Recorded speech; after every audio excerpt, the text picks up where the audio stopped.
Hello, Black people in cryptocurrency and my own Facebook timeline. As promised, today I'm going to have an interview with Jomari Peterson of the Digital Reserve. I'm just going to do a little setup first before I invite Jomari to come in. We had a good conversation yesterday.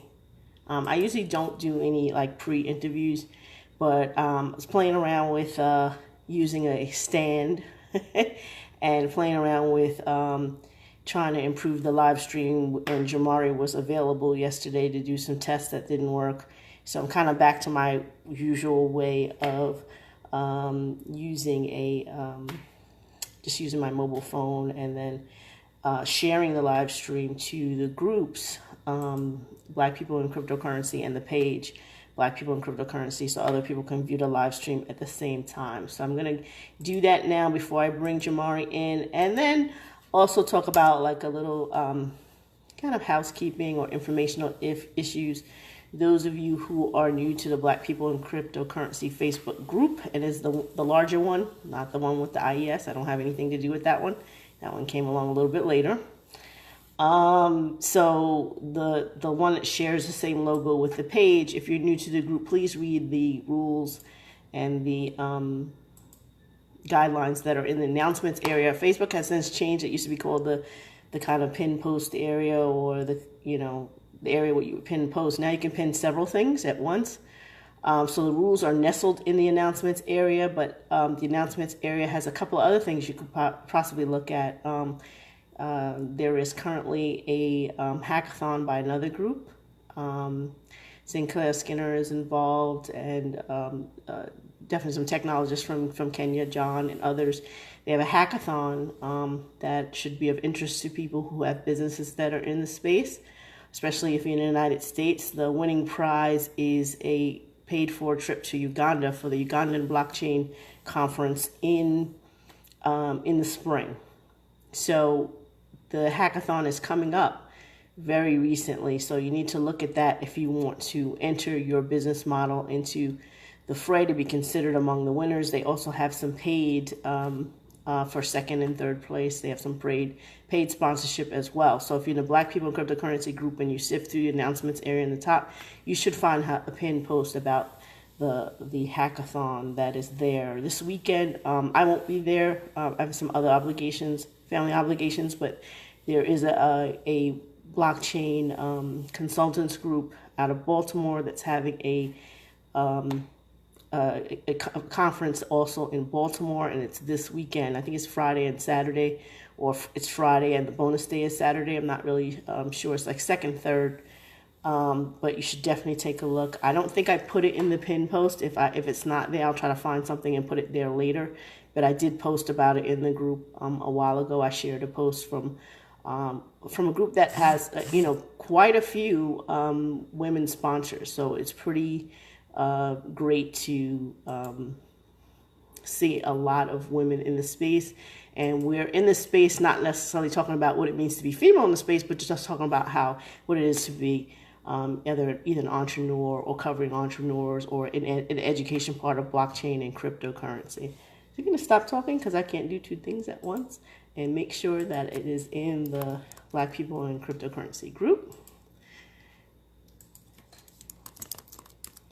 And I see Jamari is already sharing. He shared it to probably his wall or something like that. He was the first person available.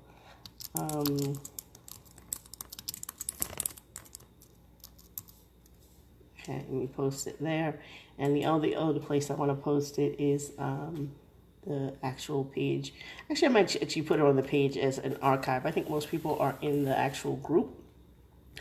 So without further ado, because we don't like to keep the live streams extremely long, let me invite Jomari in on the call so he can give a brief bio of himself and actually talk about what the Digital Reserve is, since he is most qualified to do that. So 1 second. Yeah, thumbs up, Jomari.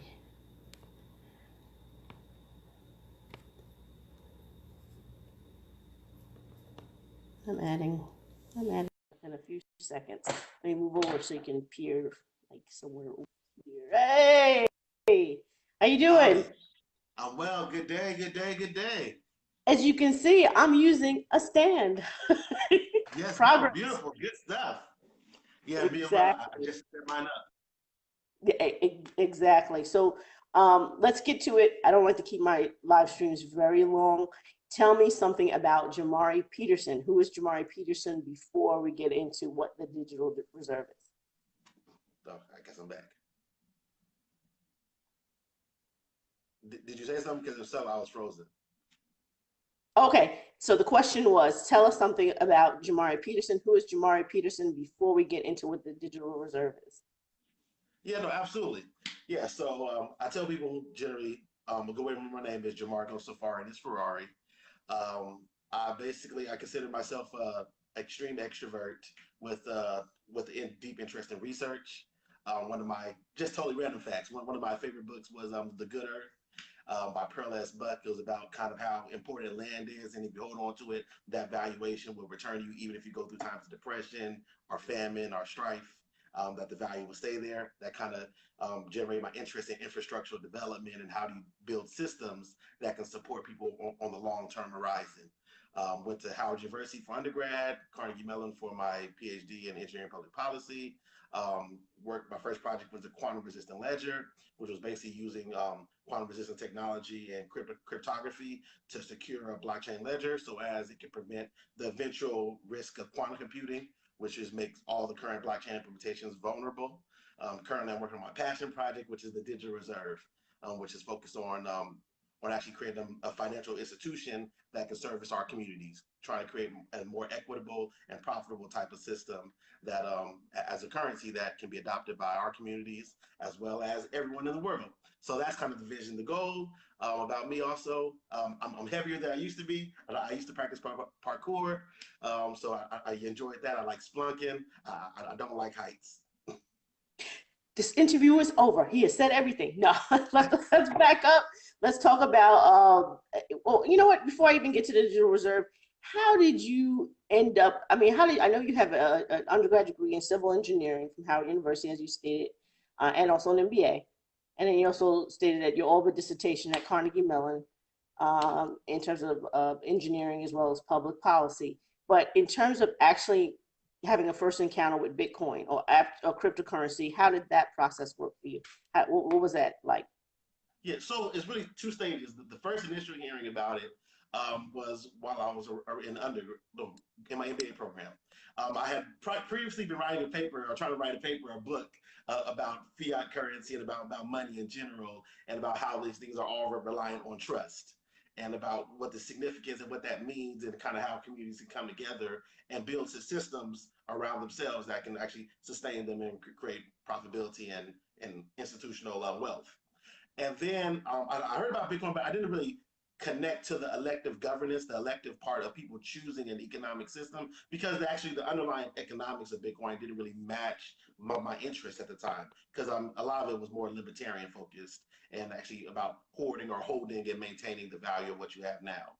So it didn't really brush on me at that moment, but I was looking into voting a few years later in 2016, and I was trying to find out how ways to do mobile voting or via computers, and how can we actually do the networking to actually make a more direct democracy. Because I was interested in ways that we can actually increase participation in voting and as well get more informed voters to participate in ways you can remove a lot of the bureaucratic things and move it down to a more grassroots level. So as I was researching that, looking into consensus and ways you can actually attempt that, I kind of saw some of the work that Ethereum was doing, and some people are building some projects on there. And I was emailing a few different cryptographers at the time who was looking at different ways to approach like David Chong, and I was having some good conversations. And then he was mentioning the blockchain aspect of how they could be leveraged. And then from that, I was like, okay, let me delve deeper into it. And what I recognized when I was delving deeper was people were choosing a system that reflect their interests and their values, and they were doing this independent of their geopolitical location. So independent of where they was born, of what the money in their area was, independent of the systems around them, they were choosing something alternative to that represented themselves. And I was like, yo, this is what I always was looking for. This is what I've been talking about. How do we create something that is not necessarily somebody made for us, not an institution that was built organically or inorganically over the last 150 years that we don't really have a strong enough influence on anymore because of the institutional inertia that exists. How can we start from scratch and use our knowledge to create something new? And I saw this as the opportunity to do that. And I was like, okay, what are the risks of this space? And I saw quantum computing was a risk. So then I emailed some people that I was kind of trying to create solutions around that. And that's really where I stepped into the space in a serious manner.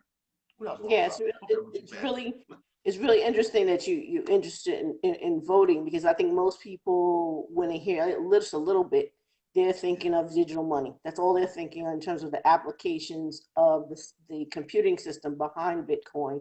They're only thinking of that, and people are not even aware that the first execution of voting, and this is an election year, but go vote on the 6th, regardless of your party affiliation. But the first country to implement blockchain-based voting was Sierra Leone, and so there was a video I shared a couple of weeks ago, not that long ago, it was maybe 2 weeks ago, of the company behind that. It's not an African, well, not people not African descent. I don't know if they're African or not, but it seems to be French. But essentially, this notion that this nonsense of people being removed from roles and we're in a first world country, but operating as a fourth world. And I say fourth world because obviously we have more advantages economically, for the most part in general, than people in so-called third world countries. But there's fourth world shenanigans, which are very third world-esque. So this nonsense of people, being removed from roles and the votes were cast, but they weren't counted. Blockchain, the science behind Bitcoin eliminates that. You can't deal, may have to deal with some other issues such as, the computing power went out, or I cast my vote to the wrong person accidentally, but it was a cast vote. The system itself would work. Yeah. The main issue kind of facing inside electronic voting is there's a way of having immutable data, which blockchain gives you. However, is it good data that's going in? How do you preserve the information going in up front? How do you connect that initial voter to his vote in a way that they can be sure that their vote went through and was recorded correctly and not corrupted in the process of actually even completing that transaction? And that's some of the work that people are still working on. I think we're making good progress, and I like some of the things that I've seen, but we still haven't had something that still reflects the same level of security and robustness that I think paper sometimes provides. Exactly. So let's talk about the genesis of the digital reserve. What is it? And you can also share, a little bit of the content of like how it works. And while you're talking, I may flip my camera, so don't be disturbed because I got the website like behind me, and since Facebook doesn't actually allow for me to go back and forth, I'm going to do it manually.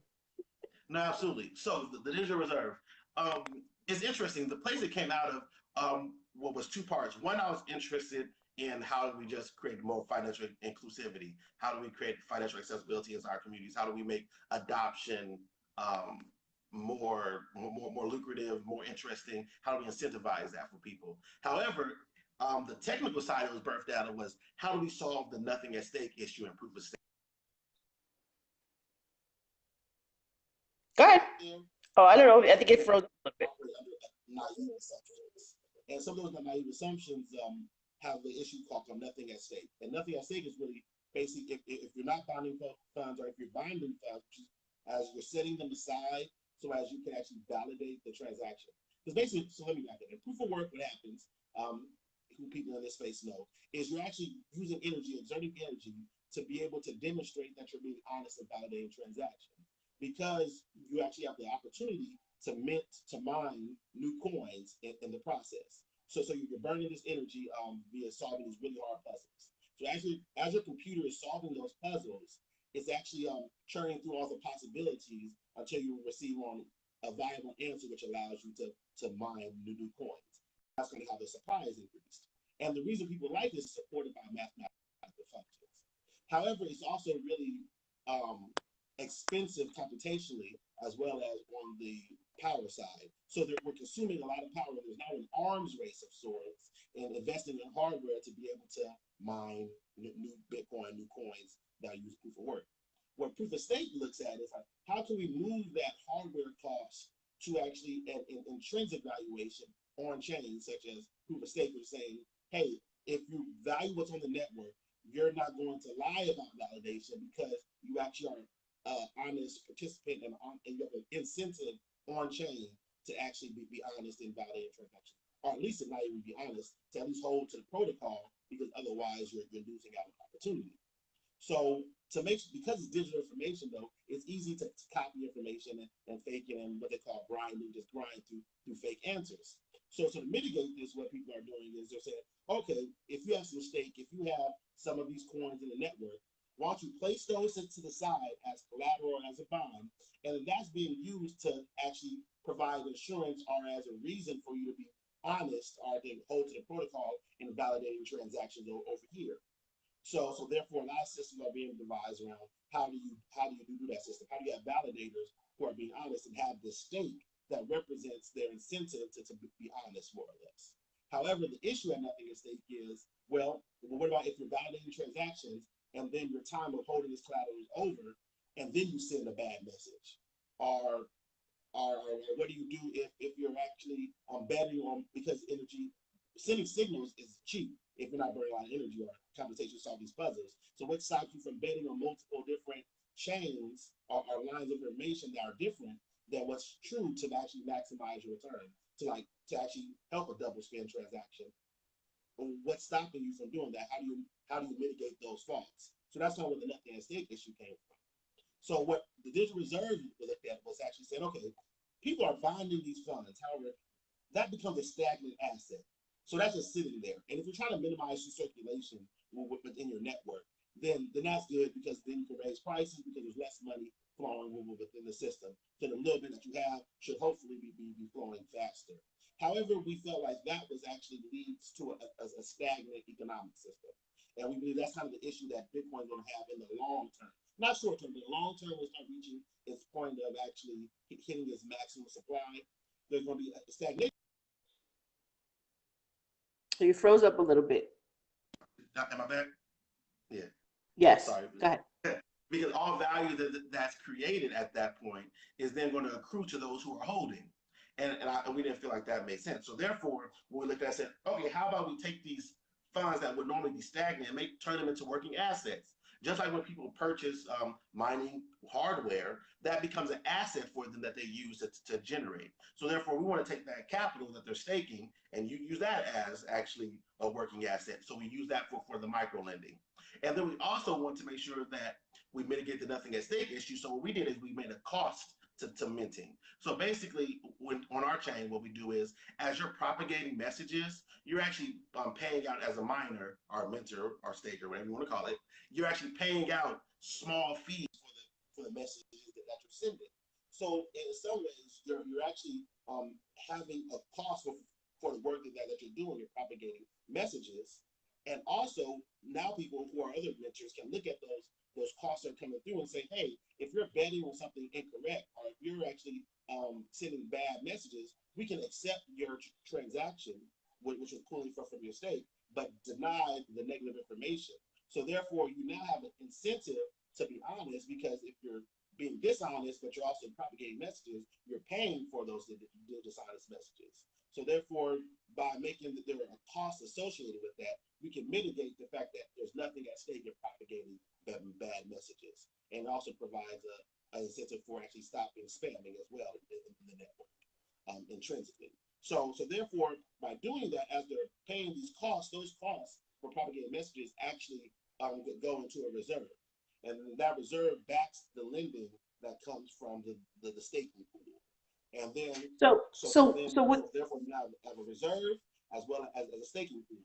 And then for that staking pool, what happens is people want to borrow, bid on those loans. So I say, like, hey, I think I want to pay 10%, and I want to take $10 or 10 denarii of that pool of money. And my reputation score on the network is so how is what you're doing, and speak a little bit louder. The sound for me, I don't know if it's going for the viewers, but the sound for me is going up and down sometimes when it freezes. But how is what you're proposing to do with the digital reserve different from what the banking system already does? I mean, yes. Can you explain, like, how is that a benefit to people who would use your system versus, we know that what we physically have in our bank accounts is being used for other purposes. So kind of explain how, yeah, I'm getting feedback that the volume is too low. So talk a little bit closer to the microphone. How is it what you're doing is different from what the banking system currently does with our savings and everything else? Yep, you froze for me a little bit. So Yeah, hopefully you come back in. Still frozen for me. yeah. But can you hear me better now? Yes. All right, excellent. So yeah, so basically one of the main differences is, like, first of all, is the Federal Reserve System, or central bank system, they lend directly to banks. And they have some discount rate that they're lending to banks. And that's why that they increase their supply. One of the major differences is that we're lending directly to the individual. So instead of having these intermediaries facilitating the increase of the monetary supply, as well as dictating kind of what your rates are and forcing upon them what their perspective is, we're actually creating the market at the grass level, at the level of the individual, where they're actually bidding on the loans themselves, that directly from that supply being created. So therefore, we're actually reducing the intermediaries in between the creation of money, or the creation of the in currency within the network, and the actual users. So that's kind of one of the big differences. The other one is that people are actually electively deciding to operate within the system because of the values that they have, and the incentives on both sides of the network, which is a little bit different than when you look at the our massive government institutions, how they operate, because the people actually who are borrowing doesn't have as strong of incentives or controls over the network to actually choose and dictate how the system looks and operates, and refine it.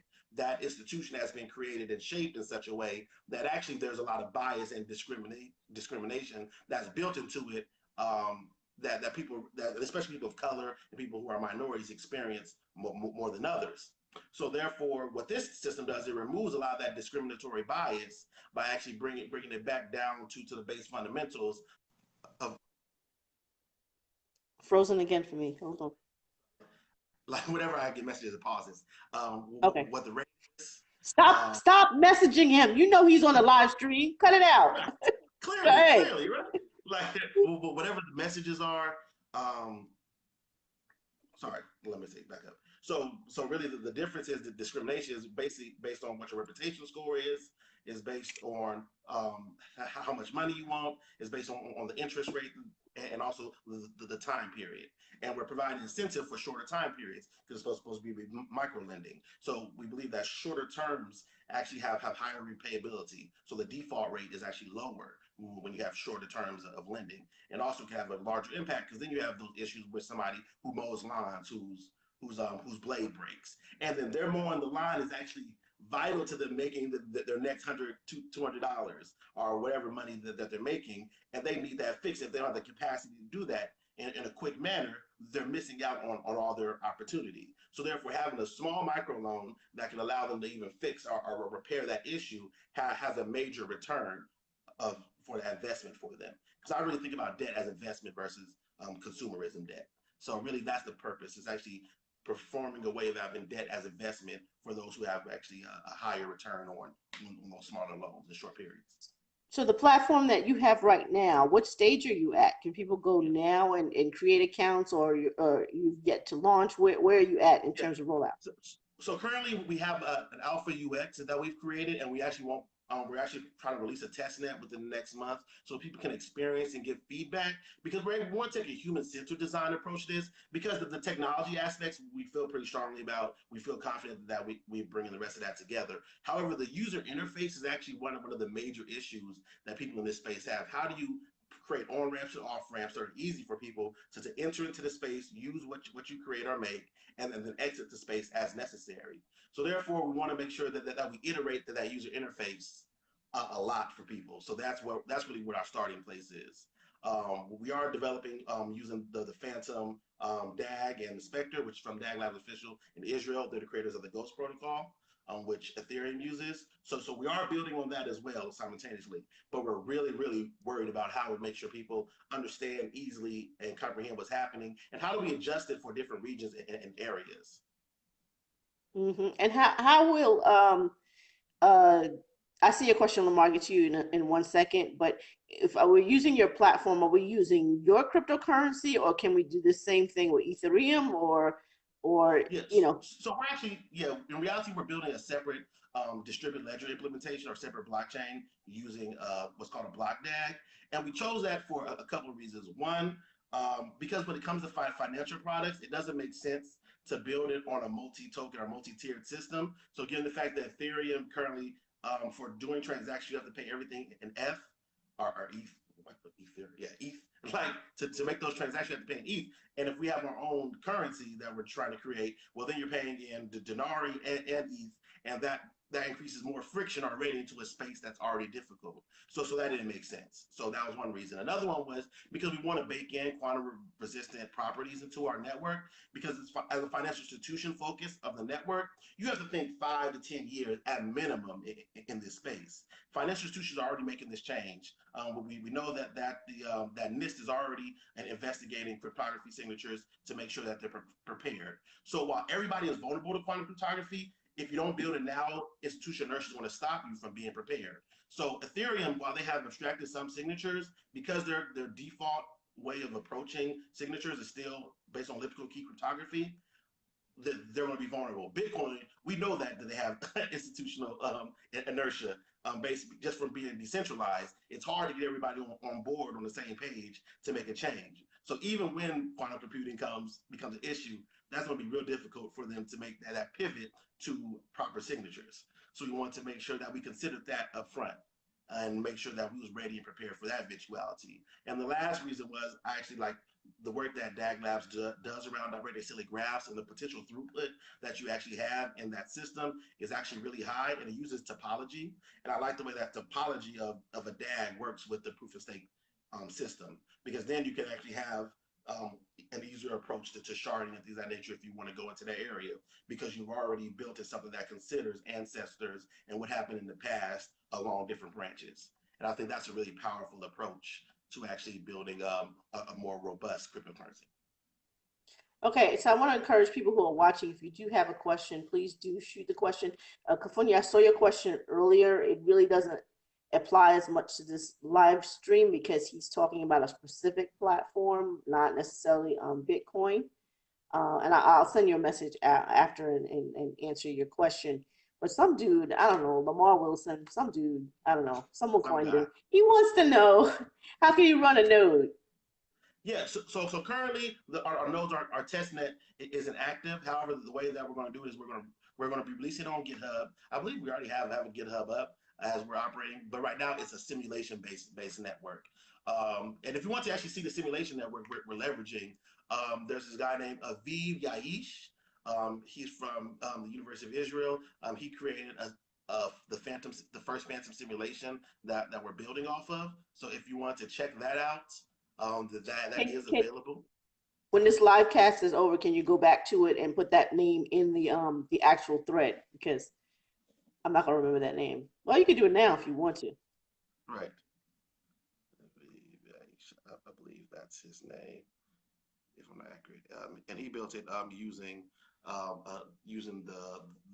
the greedy optimization approach to his DAG, as well as the basic implementation that was talked about in the DAG Labs paper. So yeah, so his simulation is really cool. I'm sure people will enjoy seeing how that works and function. And and it's in Python, which I like as well, which is helpful for the prototyping purposes. All right. Do we have any more questions from the group? I'm gonna scroll because I was paying kind of sort of attention, but I wasn't really paying attention.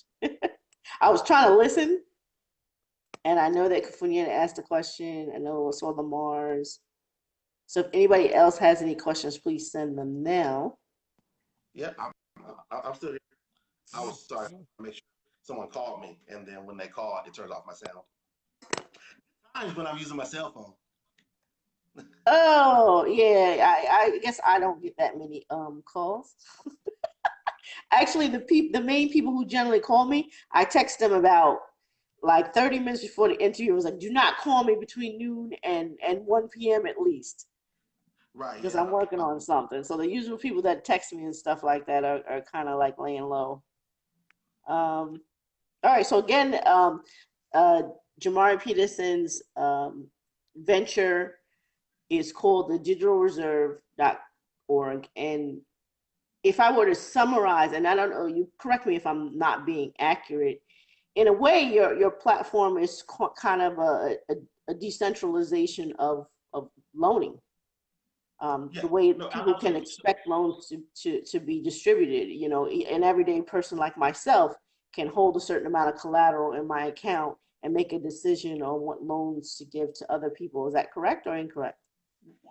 Not quite. So basically, it is a decentralized loan. However, it's uncollateralized lending for borrowers, as well as the fact that people who are in our base protocol, we want to make sure it was as decentralized as possible with all the robust features that are necessary to make it operate in a way depending on if there's massive defaults or everybody repays it back. So to accomplish that, we have to make sure that the incentive for people who are staking or putting up the collateral in the staking process are able to receive their return aside from the lending component. So that's where the transaction fees as well as the minting of new coins in the network comes from. Because by being a staker or a mentor, you're actually validating transaction, you're receiving your actual return from that work you're doing there. And however, additional stimulus that you receive is on the back end, we're leveraging those funds that you have put in that Quintus collateral bond for actual lending. And then and according to, I think it was Hume's law, basically what happens is when you actually have this additional investment that happens that brings you a return that you don't expect or that you don't necessarily know how much is going to be happen, that provides an additional economic system, additional economic stimulus into the network because that's new money that you have to now spend and leverage that you weren't expecting within your current budgetary lines. So therefore, that too helps increase the economic productivity of the network. So really what we're trying to design is a network that incentivizes economic productivity versus just some metric of, oh, this is value. Because we believe that economic productivity creates an additional value. And we want a metric that actually recognize that new value created. And that's why the interest that actually we generate is also fed back into an interest feedback policy to adjust the monetary policy to include the value that's being created from lending. But yes, at its core, it's about micro lending. However, we want to build new financial products on top of that. We're looking at insurance protocols. We want to actually bring in the work from like lending clubs, SoFi, Kiva. We want to help them create the decentralized options of their products on our network. Because here's one of the issues I face is like typically the way peer-to-peer lending works is it's about me choosing you. I'm picking winners and losers at an individual level. So therefore, the person who has the best sob story or the highest connections or looks the best or looks the worst, and I'm like, oh man, you look so ugly. Let me help you out. Like I mean, so you fall into these buckets of pulling on my emotional heartstrings. Well, then I invest in you. However, that's not scalable because it's dependent on me choosing you. But our pool automated version of that allows us to increase the scale and the impact in a way that boils it down to the base parameters and numbers that really determine profitability and network growth. So we really want to focus on that as our network focus. Okay. So, anything any last minute thoughts? I don't have any questions from the pool. I've asked for questions. Advise people that if you see the live stream later, he's definitely going to get the message if you actually write and you're viewing it at another time, which most people probably are viewing it this evening. So please definitely leave a message. But anything else that you want people, if they go to your website, what should they tune into? Yeah, if you go to the website, I encourage you to check out our Medium blogs. We haven't wrote this month, however, I've written a lot of pieces about how pseudo-anonymous lending can work. That was one of the things that we consider most important is like, how do you actually approach pseudo-anonymous lending? Or how can you make it viable given the fact if you don't know who the individuals are and you don't have a strong history for them? And the way we're doing is we're starting with small lending sums and you build a reputation from there. And we also talk a little bit about some of the other issues, such as called the end games issue, which is like saying, what about somebody builds a reputation and then eventually exits with the money because, oh, now now I can be lent $10,000. That's enough for me to walk away with. Like, how do you compensate for those type of issues? And basically, we speak to a lot of those issues from an academic as well as from an empirical and anecdotal perspective. And one of the things that we actually identified is one of the important things is determining what your default rates is, as well as determining what the point that the economic productivity that someone created is greater than what they can walk away with. And how do you determine where those bands and ranges are? So that's really our focus. Like I said, how do we increase economic productivity so as if somebody does reach a point where they walk away, that's fine because they've actually increased the value within the network sufficiently that even them walking away doesn't affect the value of the network. And it's actually, in some ways, for us, we believe this is another way of approaching a more sustainable version of UBI, or universal basic income, because if someone is actually being productive, they actually have a continual limit of credit that they can use to actually create and make, as well as having that focus on productivity. It actually brings to people to a point of the value is always there, so you have to worry about the inflationary concepts behind it because the productivity they have validates the value of the money that they have at all times. So even though the network is increasing the actual monetary supply over time, it's representative of the value that's being created versus just the creation of money to actually provide other people with money, which then causes inflation because like, oh, there's just more money in the system. But this is about money of value in the system that was created through productivity. So I think it's a way of actually creating a faucet for people to actually activate themselves in the network.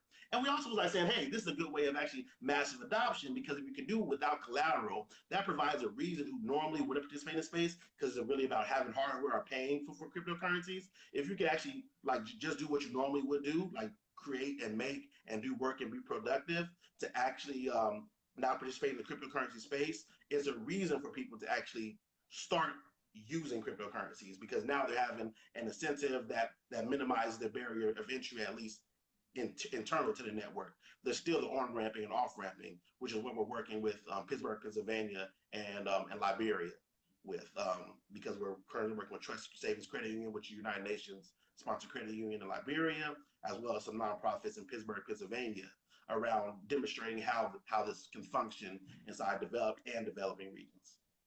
So basically, you're saying between Pennsylvania and Liberia, those are going to be your kind of your focus groups on how this implementation will work.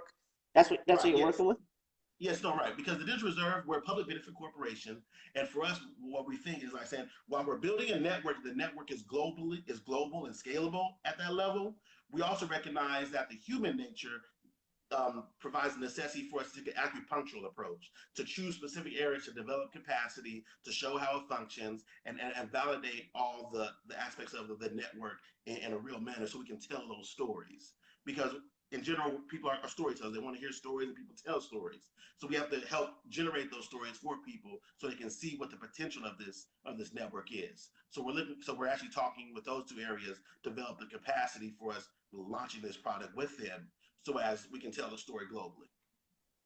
Okay, so the whole nature of hodling is gonna change, and it's gonna change Yeah, for the better to make it that's so the that goal. people are not hoarders, but they're Yeah, actually contributing to the economy or have the option of contributing to the economy. But it's kind of staking model that could very well be adopted by everyone because there's nothing to this hodl thing that you're just holding out and then nobody's actually using the currency.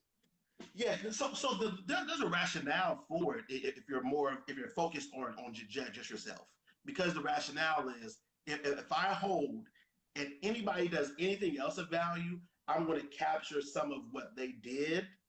However, the long term issue of that is eventually everybody learns the game. It's like nobody do nothing because Spending nothing, I'm holding right, everything right, and then so in therefore my now Bitmari wallet. right. So now you have a stagnant asset that might have value but isn't increasing um, value for anyone in a real substantial way, and that's kind of what I want to take that. So basically, if that's one spectrum of cryptocurrencies, I want to create some on the other spectrum. And I'm not trying to go so far as a UBI because I have some fundamental economic issues behind it. But I think that there's a space where we can go where we actually open up inclusion and accessibility to people who have historically been oppressed, depressed, excluded, discriminated against, overlooked, disenfranchised, all those words. so so I think we can build something that reflects those interests and make it valuable to everybody along on the spectrum. Just the same way that Bitcoin becomes valuable because of its perspective of storing value. We want one that creates value. All right, so to conclude this interview, since no one has sent any questions, definitely send in some questions after Jomari can come back to the thread and answer them.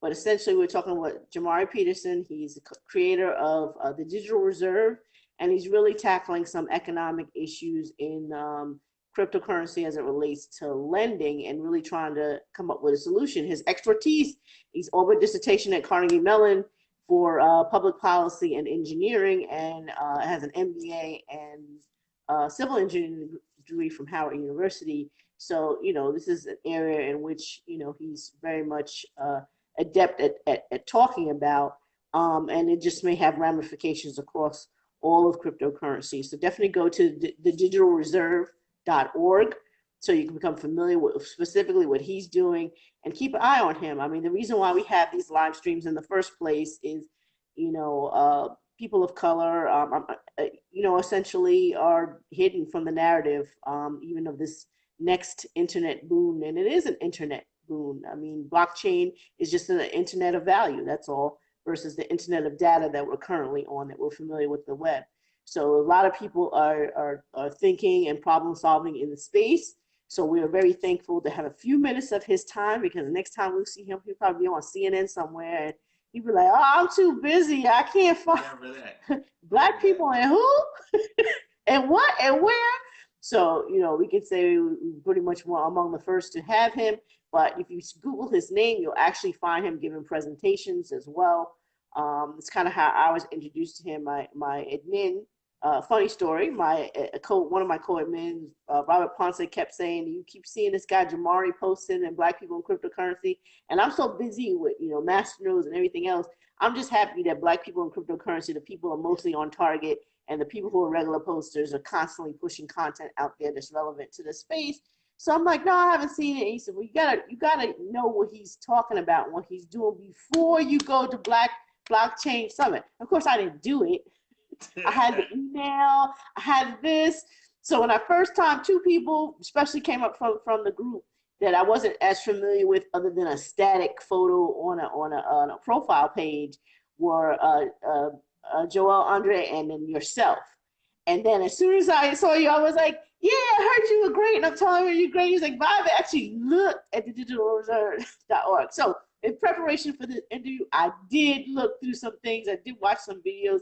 I think I am slowly but surely catching up. But my co-admin Morton and whatnot, he's the one that should have been doing this interview. But anyway, I'm glad that we finally had you, and we kind of connect the dots between uh, you know our meeting at Black Blockchain Summit in September, and kind of getting abreast of the larger picture of what has originally been created, has an opportunity to resolve some of the issues in predatory lending that disproportionately affect people of color, but just affect people. I mean, they just take advantage of people regardless of race. 400% on average payday loans. Microfinance on average 45%. $2 trillion in unmet financing need in the world. People who actually are eligible to get money, people won't give it to them. Massive opportunity. Ridiculous. We do have another question. Jerry Sampson is asking, "I'd like to get involved. What is the best way that I can engage and get involved with what you're doing?" Yeah, so I mean, my wife tells me not to say it like this, but I can't think of another way to say it. I need people to butcher my white paper. Like, I need to look at what's in there, the concepts I talk about. Do they make sense? Are the assumptions and the information I'm providing you sufficient? And then also, that's a good introductory to actually what we're trying to build. And then from there, I mean, dialogue. Let's talk about it. I'm on pretty much every social media, but to Telegram, Twitter, LinkedIn, Facebook, WeChat, Riot Chat, Slack, whatever you use, like, let me know, and I'm willing to talk about it, discuss it, and build together. I mean, we're really trying to build institutional partners. We're trying to identify populists that help us build it. I need more mechanism, the designers, for the game theory mechanics, and making sure all the little parameters are right. Cryptographers are always dope. just people who are interested in general finance, people who actually help me further think through the economics as well as the real nitty gritty nuts and bolts of finance. We need help on every part. Artists, UX. If you got something you want to offer, I'll take it. Like I believe that there's this one group that's like saying accept what is offered. So I accept How, whatever is offered. how can they contact you? What's the best way to contact Jomari at thedigitalreserve.org. Or you can hit me on any of my pages. If you have my number, you can call me. And if you're friends with me on any of my social media, my number is actually a little secret on everything that I put up. So like I already get a bunch of spam calls. So if you call me for a good reason, I'm more likely to answer because I answer all my spam calls too. So if you call me, I'll answer. Oh my goodness. So again, thank you for Jamari. Thank you for Jerry for your question, Lamar for your question, Kafunya for your question.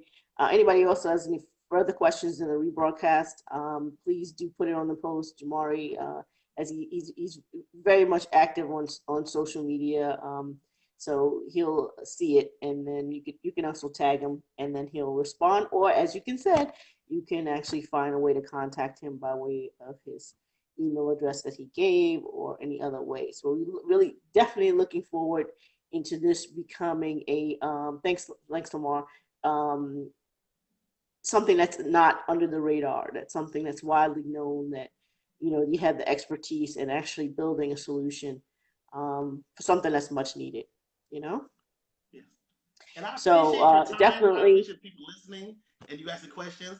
I've enjoyed it. I was excited. I even got my little umbrella out here so I can get good lighting on my face. Okay, I have not gotten the umbrella light. I have not gotten a microphone, and we need to get out here off of here soon, because I'm trying not to pick times that clash with the gentleman of cryptocurrency. Even though I don't tune in as much as I like, and I saw Richard broadcasting from Wakanda yesterday. I tuned in for like about 5 minutes. I was like, really should be working on this project. But the more of us that are doing different media projects, Lamar, et cetera, that are doing things, the more we're going to reach more people and inform people of what we're doing. And they don't have the excuse like the early days of the internet to say, whoa, I didn't know about Alan M. Taj. I didn't know about John Henry Thompson. I didn't know about, and I'm shooting out names that people still probably don't know. And it's ridiculous, because these are the foundations behind Google search engine. These were the innovators of, what makes what we're doing right now. If there was no lingo, John Henry Thompson, if he had not written the programming lingo, we wouldn't be able to do this because it's video. Nope, clearly. So I don't want to hear that excuse. I don't want to hear about the blockchain divide because you adopted it from the digital divide. There's no excuse. So the more of us are doing stuff and putting stuff out there, hopefully we'll get the attention, at least within our own communities or beyond, so that people know that there are people creating solutions on the blockchain, and it's a very diverse field, just within the African to African diaspora, but just internationally in general, that people will recognize what the platform is about and what problems it can solve for a lot of us that people don't think of problems. I think we kind of get used to being taken advantage of in this election year. Blockchain provides a best case solution than anything that exists right now anywhere. So if you know what it is and what it can do, now will it be perfect? No, but it's a heck of a lot better than what it is now. That's why a lot of times I might share some things that are disheartening, but I don't necessarily make a comment. I'll share it and then let people decide, say it or etc. But I just don't, as a rule, get into the rut of, because we know what's going to happen. June was from the 6th of November onward. We just know that we are going to see people having problems at the polls that could have been resolved through the implementation of blockchain voting. And it's not a fantasy anymore. The companies are executing it. They did the test, and to do a test case scenario in Sierra Leone, I saw an interview with the founder of the company that did that, and he said we were dealing with literacy issues, with people not having any other devices. They didn't have a computer, and we were still able to roll it out in 70% of a specific election with success. Gets rid of counters. you know, you have a picture instead of the candidate the person wants versus the actual text. You know, you're dealing with multiple languages issues also within African countries. It's not like the United States where, you know, we're battling about whether we should speak English or Spanish. You know, you got Nigeria got 250 languages. So, you know, you don't understand African diversity till you really look at African nations and see what it's like to roll out an implementation successfully within an African country where you're dealing with different language issues, different economies, and that sort of thing, and still be able to roll it out. So we're going to sit through this election. All of us on this thing are going to go vote. Everyone watching is going to go vote for whoever they want to vote for, but we know what's going to come down the pike in terms of, oh, the machines weren't working and this thing and things were removed and blah. They said I couldn't vote and I had to fill out a piece of paper and they lost the paper. These are fourth world choices.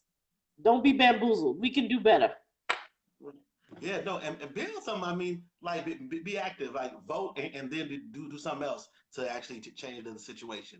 Because That's this is about exactly what creating they systems, about creating communities. So be part of a community, make something, create something, contribute, because that's how we're going to affect the change. It's not going to be from the top up. It's going to be from where we are if we want to change something. Like exactly. and take advantage And of Myra, opportunities.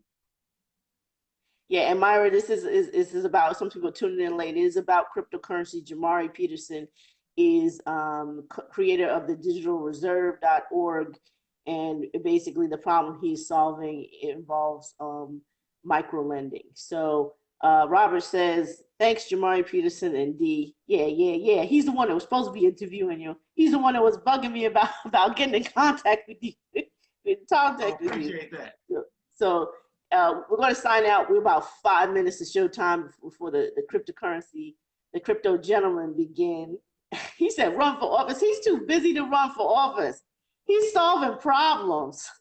He's not running for Best I office. want to do is advise And somebody in office. he's at least on your coast. He's in the Bay Area. Myra is a childhood friend of mine. She's a writer, is wrote on a number of shows, and she's on the West Coast now. She's a West Coast, it's a New York sellout. I got to pick on the West Coast because I'm from the East Coast, so it can't let you slide.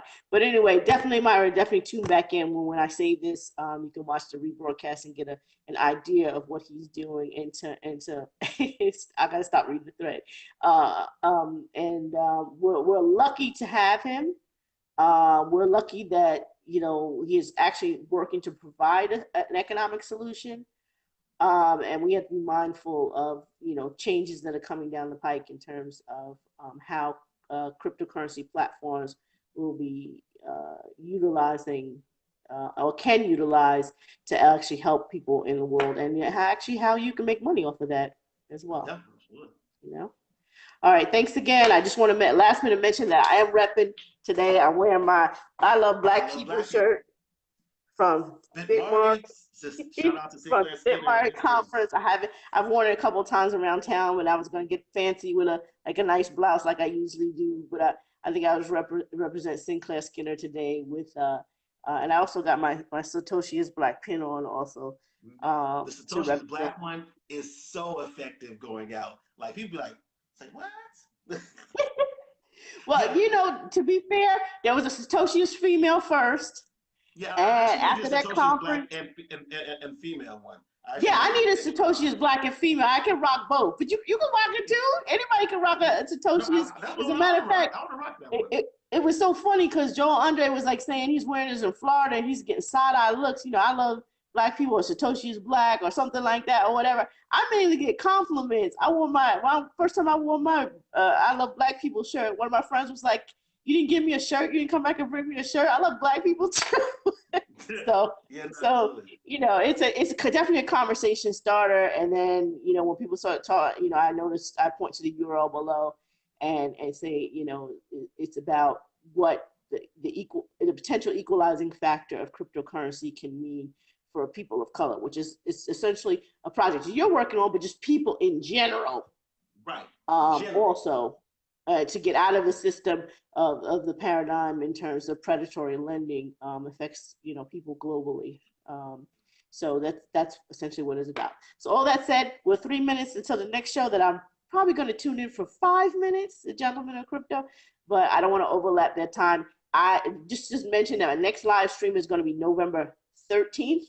I'll make the flyer probably tomorrow. She will remain mysterious until I actually post the flyer.